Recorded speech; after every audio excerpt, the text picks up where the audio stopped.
with the people I choose to age in place with. Kicking and screaming into their tastefully appointed retirement villas. The boomers are the first generation who may well leave things worse off for their children. Which raises some pressing concerns. We're gonna be here till 90. And what does that mean? You just knew they weren't going to go quietly. I'm going to better all these times. Tendinitis kind of throws a little wrench in it. I'm Anne Marie McDonald. Doc Zone takes a timely look at the boomer revolution. They were bundles of joy in a post-war era of hope and optimism. The largest generation ever to be born. 85 million children in North America alone. If you ever played with a slinky or played Twister or sat on a beanbag chair or wore something tie-dyed or hated your parents or were told to cut your hair and get a job, you're a baby boomer. By virtue of their massive numbers, baby boomers defined our culture. We ended a war. We started a sexual revolution. Imagine what we could have done if we weren't so high. Now the boomers are set to live longer than any previous generation.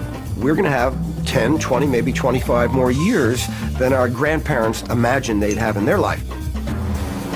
Ready or not, millions of boomers are about to revolutionize what it means to get old. 60's not the new 30 any more than it's the new 90. 60's the new 60.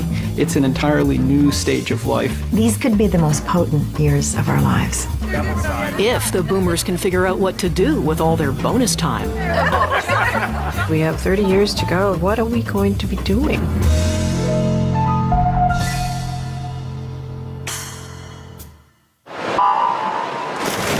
The Canadian Masters Swimming Championships. More than 500 adults of all ages. But nowhere is it more competitive than in the middle-age lane. It used to be that people peaked in this sport at 50. All you had to do was get to 50. There's hardly anybody racing. 50% of the people that are actually competing here are boomers. They're between the ages of 45 and 65. The boomers have just forced the quality and performance way up and off the charts. Competition has been a way of life for this crowded generation. In every aspect, at every point in their lives, the boomers have no intention of slowing down. They still have many laps to go. Back in the beginning of the 20th century, the average life expectancy in North America was about 47. And so, living to 50 or 60 was considered a very long life. Well, the life expectancy has gone up over 30 years in this last century, and it rises about 2.5 years every decade. That increased longevity is only a bonus if it comes with good health. So the boomers are doing everything they can to prolong their youth. There's no point in sliding into home plate at the end of our lives with our perfectly intact bodies, right? We might as well have a wine glass in one hand and a hockey stick in the other. We're out doing things. We're mountain biking and we're playing softball and we're playing hockey, and it's just a different 50s, what 30 was last generation. Boomers don't see themselves ever as old. That is not a word to be associated with them. Words like senior, senior citizen, they really aren't something that fit well with this group. But the oldest boomers are starting to hit their mid-60s. And that wave will continue to crest for the next 20 years. We've almost got a Shakespearean drama unfolding here. We've got this massive, rebellious, self-centered, innovative generation growing older. It's an age wave that is often predicted to become a tsunami, drowning us all in skyrocketing pension and healthcare costs. Especially because some boomers were hit hard by the recession and have high debt and low savings. I think that the boomers are the first generation in history who may well leave things worse off for their children and their children's children. But they're also the first generation that gets a second chance because they are moving into a period that is going to be 15, 20, 25 years in duration, where they'll most likely have good health and impetus to continue to be productive. I think they can turn that legacy around. The baby boomer is found in great abundance in North America. Its original habitat was post-war suburbia, where males and females nested in small bungalows and mated over and over again. The war ended in 1945 and the economy began to soar, and 92% of all women who could have kids did, and averaged just under 4 kids each. And that baby boom went on for 18 straight years.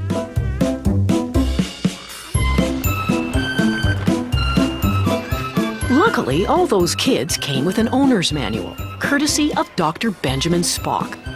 He advised parents to give their children lots of self-esteem and independence. And it worked. When these boomers were in their late teens and 20s, they were voting in the streets. But like every generation, they also became parents. And then they got a house and they had to pay off a mortgage. And I often say there's nothing like a kid and a mortgage to get you settled down. You can't spend your time protesting if you've got to work and you've got family to raise. The early dream of rebelling to make a better world quickly faded. Hippie idealism gave way to consumerism. Sometimes people don't pay right away. They charge things and pay later.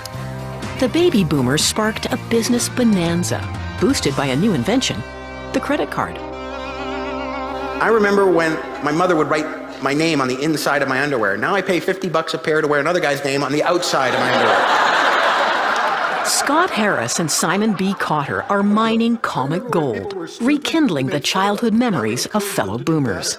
Anybody remember Tang? They somehow convinced our mothers that orange juice was no longer good for us. So instead of the morning, give them powdered granulated sugar. What about Pixie Sticks? Pixie Sticks. Pixie Sticks, remember those?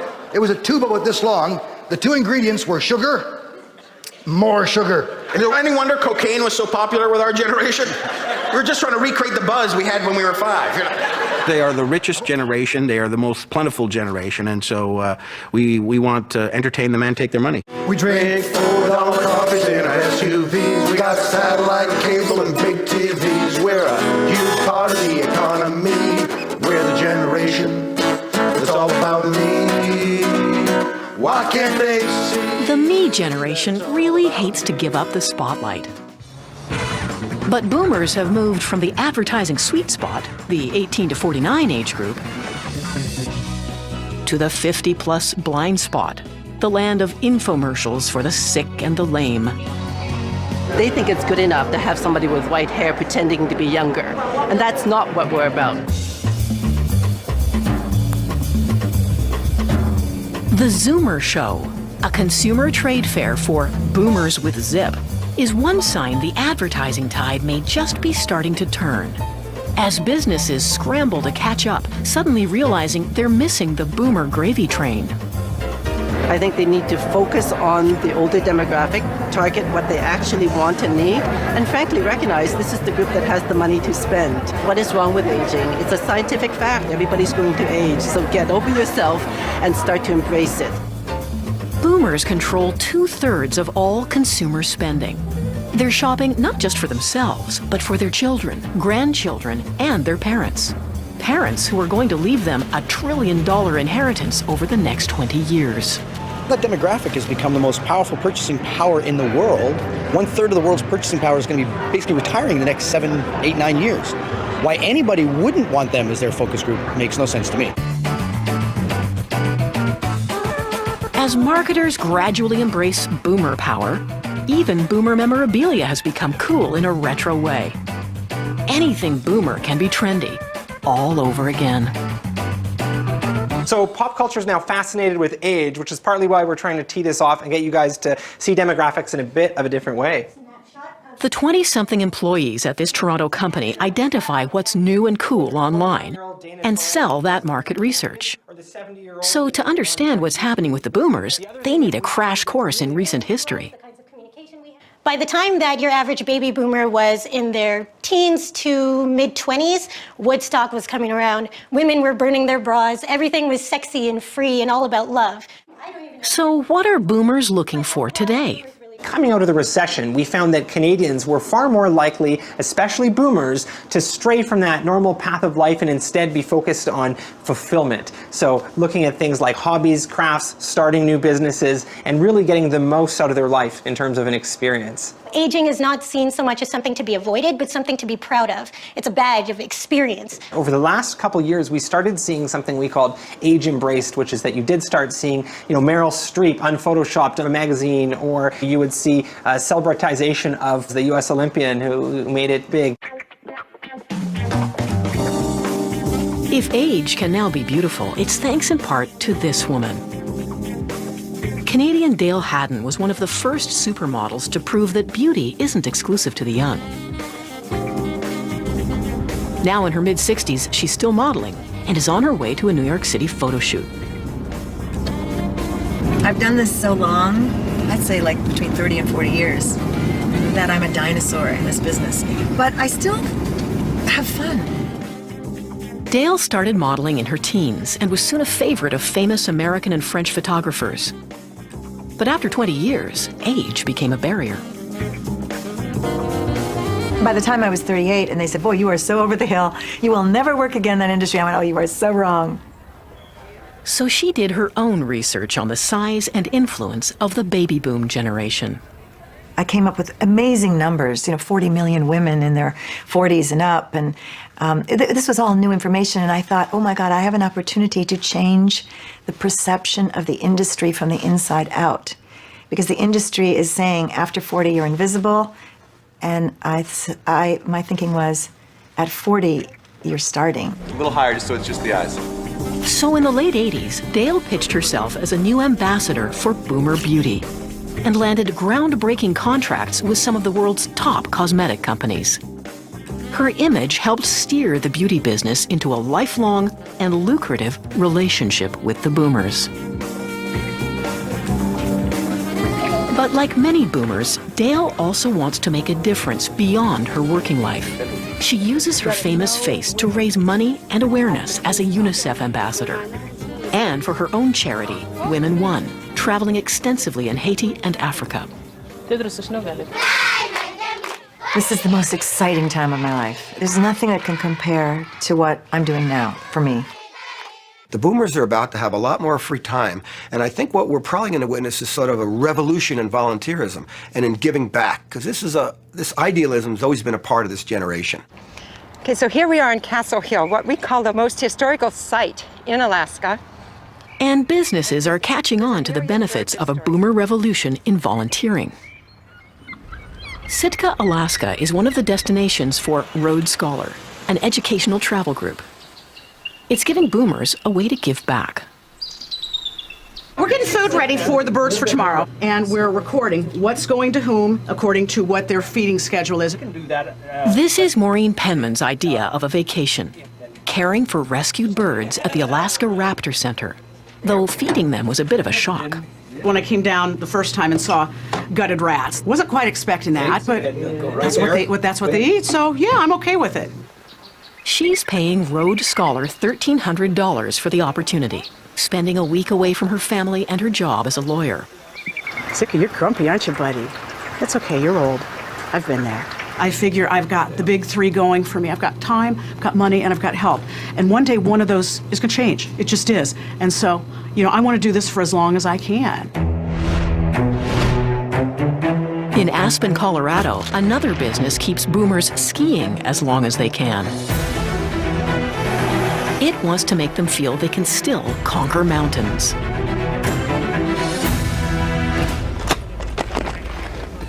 Just remember to make sure and slow down, decelerate before you make your next turn. Bumps for Boomers is about the concept of skiing for life. There we go. We focus on balance and control instead of fast skiing. We use techniques that are easy on the knees and the back. The ski industry was built on the boomers, but most take their last run in their early 50s. Giving them confidence to continue skiing safely keeps boomer dollars on the slopes. The boomers have a huge percentage of our assets. They spend more on vacations. It's a natural fit for us.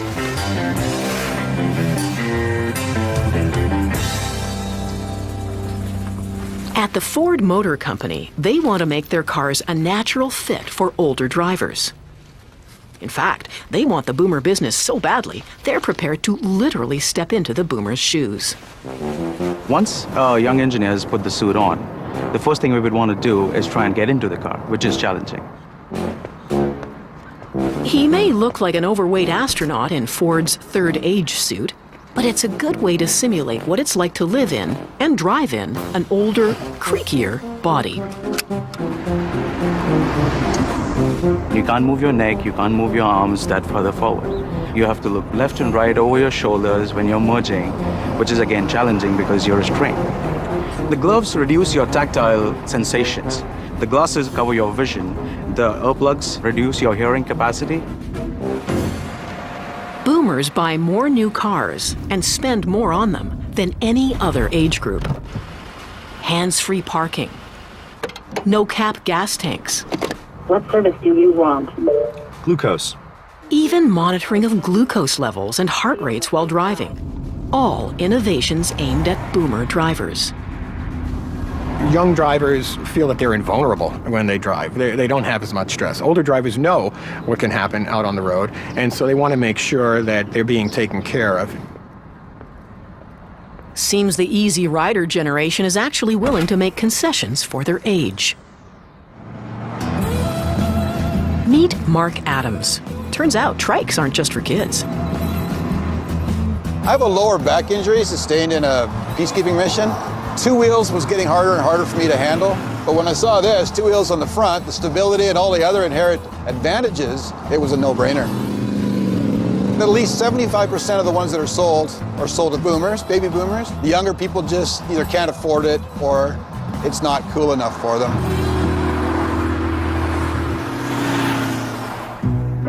But boomers are the cool ones in this award-winning Toyota commercial, while their kids are stuck in the virtual world. I read the majority of an article online about how older people are becoming more and more antisocial. So I was really aggressive with my parents about joining Facebook. My parents are up to 19 friends now.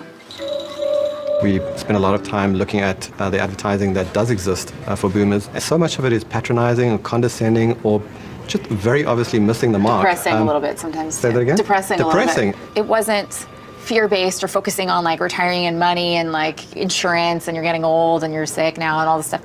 It was focused more on the shared jokes between the generations. I have 687 friends. This is living. What? That is not a real puppy. That's too small to be a real puppy. Venza. While businesses are learning the value of pitching to the baby boomer market, boomers themselves are struggling with just what the rest of their lives should look like. They work their butts off at a single job all their lives and then retire and are dead 5 years later. That's retirement. Then I really don't want to do that. Thanks, Can the boomers even afford to retire? The boomers always turn lemons into lemonade. So if the boomers are going to have to work longer, it'll be cool to work longer. Morning came bright and clear, and after a hearty breakfast, we started our tour of Sun City. Ah, yes, retirement. The golden years. Just one endless year-round vacation. Or at least that's the dream we've been sold since the 1960s. But our fun time doesn't have to be confined to 2 weeks out of the year anymore. It was a solution to a purpose gap in the lives of older people a half a century ago. We had so many people who were retiring at 65, really in a mass way for the first time. Too old to work, too young to die. It was essentially a desert, a hiatus between the end of work and the end of life. In those days, the hiatus was short-lived. You retired at 65 and were dead by 70. We assumed that these elders were lined up for a life of leisure. We didn't know what to do with them, so we basically thought of them as folks that ought to enjoy sitting in a rocking chair and having a lemonade. And where better to sip that lemonade than in sunny Florida or Palm Springs, California? But they both took a beating in the 2008 recession, and now Palm Springs hopes baby boomers will come to its rescue. That the lucky few who sailed through the choppy economic waters will still want the golden years kind of retirement. Some definitely do. It makes it so much more relaxing, not worrying about maybe going back to work later on in life. 60-year-old Brent Terry was a FedEx pilot for 28 years. Now, he and his wife, Benet, are fully retired and fully mobile in their RV. In Palm Springs, they park it next to the small house they've bought at this luxury RV resort. Gives us the ability to shut the doors and get in the coach and drive where we want to go, do what we want to do at any time we want to do it. It's hardly your average trailer park, To qualify, you have to own an RV worth at least $750,000. The bungalow is another $350,000 to $500,000. But that's not a problem for the Terrys, who have a good pension, investments, and no children to support. My father's generation, they bought something and kept it pretty much for their life until it totally wore out. We'll keep this for maybe another year and get a new one. You know, it's just that mentality that differs our two generations. It looks like about a third of the generation are in pretty good shape financially. They can work or not work as they feel like. They're going to probably be the recipients of their own parents' inheritance, and I don't think we need to worry about them. And the other 2/3? 10% of boomers are officially low income and will struggle near poverty as they age. That leaves a big group in the middle, many with lots of debt and few savings. They're the boomers most likely to revolutionize retirement, whether they intended to or not. Imagine visiting yourself in the future. Still in the rat race? When this classic commercial first aired in the 1980s, the average retirement age was 65. It dropped to 60 as more people bought into the Freedom 55 concept. So, when did we start jogging? Right after the twins arrived. Twins? They started retiring earlier, and at the same time, people were living longer. And so over decades, a new kind of gap emerged. What happens if you retire at 55 or 57 and live to 85 or 95? You need a lot of money. 40% of boomers now say they aim to retire later than planned, not earlier.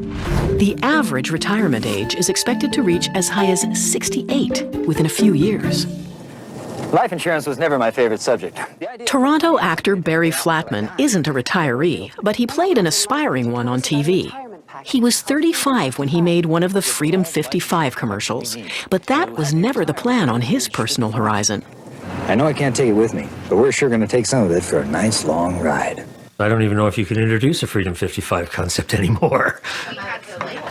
Now Barry's 62, still acting with no intention of quitting. This documentary is about boomers and retirement and age. So there, see? How appropriate. It's not a concept, retirement, that really has ever been a part of my life. Certainly not the notion of you work your butt off and then put your feet up and then die. I mean, I never really got that. As an artist, that's not what I do. I'm interested in the world 24/7. My career is like this big learning curve, and that's going to go on whether I'm 65, 80, or 100. Barry loves acting, but he also needs to work. He used a big chunk of his savings when life threw him a curveball. Freedom 55, when I turned 55, I got cancer. So that didn't quite work out. And a scary cancer for an actor, too. Any cancer is scary, but I've got oral cancer. And so they took out a large piece of my tongue. I kind of talked like this for a very long time and had to learn to talk again. And it was very scary and a major challenge to not only sort of survive it, but still have a career. This court is adjourned until tomorrow.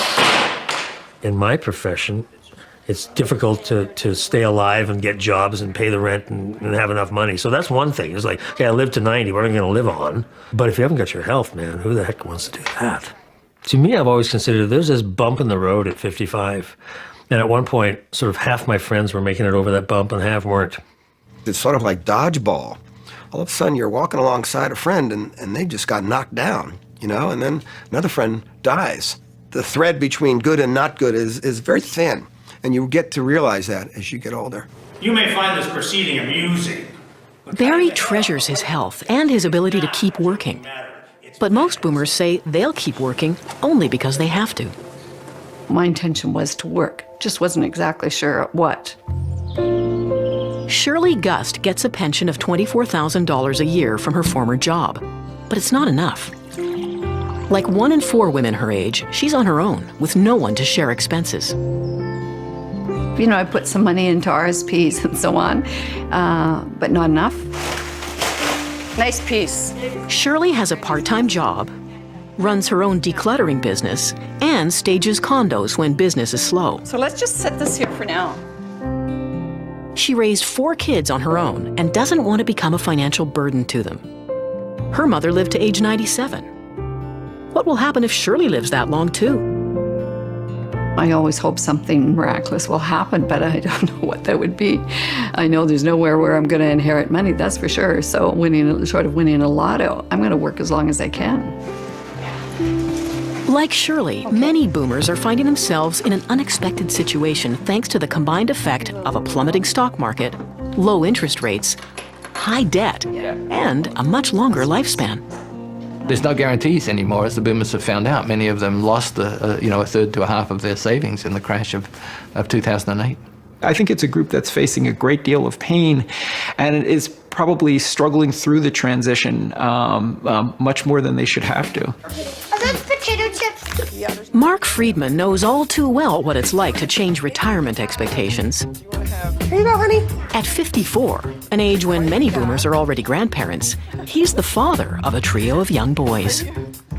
I've been struck on more than one occasion by the irony. I'm doing work that's fulfilling, but I'm also doing it because I've got 3 kids. I got green, Mom. I think the green is the way to go.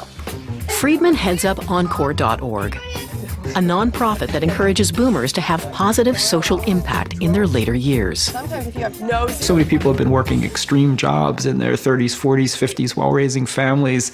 They haven't had a chance to even think about what's next. One sec. Friedman thinks we should use the longevity bonus differently. Intersperse those extra years throughout our lives, not tack them all on at the end. What if people went to school for a few years in their 20s, maybe started working a little bit later, then had 2 or 3 opportunities at education? Rather than killing ourselves in a short period of time, we distributed the joys of productivity more sensibly across these much longer lifespans. Maybe rather than trying to save for 30 years of vacation, people could save for 15 years of vacation and put some of that other money into these transitions. Good job. One of the most difficult transitions boomers will face is changing where they live as they age. Who want to be in a nursing home? Nobody. So there's a boomer housing revolution a-coming. I don't think it's crazy at our age to be thinking about it. It's good at our age to be thinking about it. Baby boomers make up almost 1/3 of the North American population, but they flock to some places more than others. Areas with lots of recreational activities and a mild climate. The boomer capital of the U.S. is Denver, Colorado. The boomer capital of Canada, the Comox Valley on Vancouver Island, where the climate is the mildest in the country, and a whopping 42% of the population are boomers. More than 70% of the homes here are single detached, the traditional boomer habitat. So it seems the boomers aren't downsizing yet. The boomers are probably going to need a little bit of we'll call it a wake-up call. Comox Valley architect Tom Dishlavoy says boomers are too dependent on their cars and too isolated in their communities to be able to grow old in their own homes. No matter what you do to their nice rural or suburban house, they're just not going to be able to live there forever. And once they move, it's not going to be that aging in place that we'd all like to have. New Comox Valley developments are trying to attract boomers with the promise of one-stop housing for the rest of their lives. Our vision is that someone can start with a single-family home, downsize when the kids leave, move into a patio home or a condominium, and then ultimately be involved in one of our future extra care facilities and beyond. So what happens if and when the boomers decide to sell their houses? Will it mean a flooded market with not enough buyers? That's the fear of boomers who are depending on their home's equity for a retirement nest egg. The crash of the housing market is an open question depending on the level of immigration. Higher levels of immigration will maintain housing, and lower levels of immigration are more likely to cause a crash. The peak of the boomer housing sell-off is expected to still be 20 years away. That peak might not be as sharp if boomers embrace innovative options sooner. Declare yourself old earlier. Get it over with. New York City architect Matthias Holwich wants to design a different future for the boomers. He and a group of internationally renowned architects are collaborating on a new 40-plus community called Boom. No suburban homes or small condo boxes allowed. It is really about creating an environment which consciously already is designed the way that it doesn't become a barrier in the future. And why should that be just available when you're 65 or 75? It should be available much earlier. Boom envisions different types of housing, but all with an emphasis on social interaction, the key for a longer, healthier life. 4 people can share a building with studio apartment type of organizations, and then there's a common floor where everyone can share then as kind of almost as a social space. We designed all of the houses always with master bedrooms, but multiple of them, so that you don't need to have a conversation. It's like, do you take the small room or the big room? It's all together in the same kind of equation. Holwich wants boomers to embrace old age now and plan for it so they can eliminate the typical 3 moves in the last 3 years of life. Very difficult changes that take people out of their communities and into nursing homes. When somebody else makes a choice for us, then it's a loss. If I make the choice, then it's a gain. I think that boomers are going to realize the sociology of loneliness, because there's quite a large number of elderly people today living alone. We see our moms or dads or an aunt and uncle, and they're in a big house all by themselves, and they may not want to move into a planned community, but they may create a co-housing arrangement, or 5 women may come together and say, let's have a place in the country and one in the city, and we'll look after each other, and that'll be a good thing. That's the kind of thinking behind Wolf Willow in Saskatoon, Canada's first co-housing development for a 50-plus group. It's a concept imported from Denmark that's all about aging in place with a built-in support network. See the way the balcony juts out? If you stand on the corner of that, you can see right downtown. Really neat. Ken Wiggins and Margot Day are 2 of the founders. They're moving here from their farmhouse outside the city. We don't need 2,700 square feet anymore. So to live together in 1,100 square feet is going to take a lot of adjustment. But there will be lots of room in addition to the privately owned units. An extra 3,500 square feet of shared space, from a big communal kitchen to a music room and a woodworking shop. It brings back memories of Ken and Margot's youth in the 60s. We lived communally for a time, big old house with friends, and so in a sense, it's kind of going back to that kind of community. There were some questions that were brought up at the last information meeting. Most of the Wolf Willow residents started off as strangers, but they're becoming more like family. Hi, Grandpa. It's a word whose definition has been dramatically broadened by the boomer generation. Divorce, remarriage, and a new openness to gays and lesbians have all changed the notion of what makes a boomer family and who we'll grow old with. Anybody want chicken salad down there? Oh, you weren't hungry. Eating it all week. Karen Ungerson is the modern matriarch of this extended Vancouver family. Karen was married to Marcel, until Marcel came out as a gay man more than 15 years ago. Since then, Karen has married Tom, who was divorced, and Marcel had a relationship with Jill, a relationship that is now platonic. Karen wants to plan a way for the boomers in the group and some close friends to grow old together on a big piece of land outside the city. I'd like to age in place with the people I choose to age in place with. People that you people love. That I know and that I love. People who love you. Yeah. People that I have a history with, that I can count on, not sort of thrown in with some strangers who I'm sure are perfectly nice, but they're not people you have a history with. Like how many people do you want to invite? Well, we've talked about 10, 12 people. And it might be groups, might be 4 or 5, might be couples, might be singles involved in there. There might be different strategies for buying into it or renting a portion of it. Yeah. I mean, I'm going to be 95 there. I'm not, the whole plan is to go the duration. Crazy. Well, I mean, I prefer this. The plan lacks a lot of specifics right now, but they know they need to develop it while they're still healthy and active. Fitness is something they all work at, particularly Gilles, who has been a passionate swimmer since his teens. Now he's training to defend the national records he holds in masters swimming, a plan that's threatened by tendinitis in his shoulder. I don't know yet if I'll be challenged this year. I told myself I'm going to better all these times. That was my goal. And that's still my goal. Tendinitis kind of throws a little wrench in it. I'm starting to think now, these things apparently do happen as we get older. as the boomers accept and embrace their age. Aging well is going to require resilient bodies and minds. They'd say my brain is suddenly horrible. I can't remember what I ate for breakfast, what movie I saw, I can't remember what I'm doing. It's scary. Your brain's consuming 25% of your daily energy intake. Dementia is the boomers' second greatest health fear, right after cancer. But the boomer brain is not entirely on a downhill slide. It can rewire itself, particularly if it gets some help. What you got to continue to do is find new ways to challenge your brain. Learn a new language, solve a new puzzle, continue to educate yourself. 45 seconds.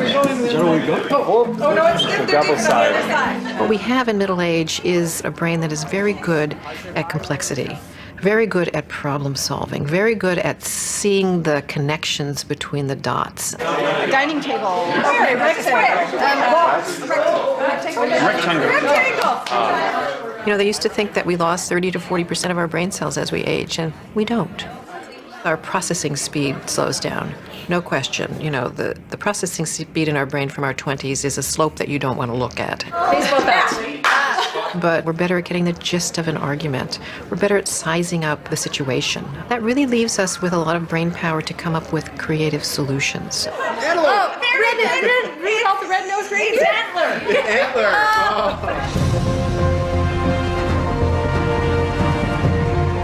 There was no creative solution for the tendonitis in Gilles Baudin's shoulder. But he's competing at the Masters Swimming Championships anyway, hoping to hang on to his national record.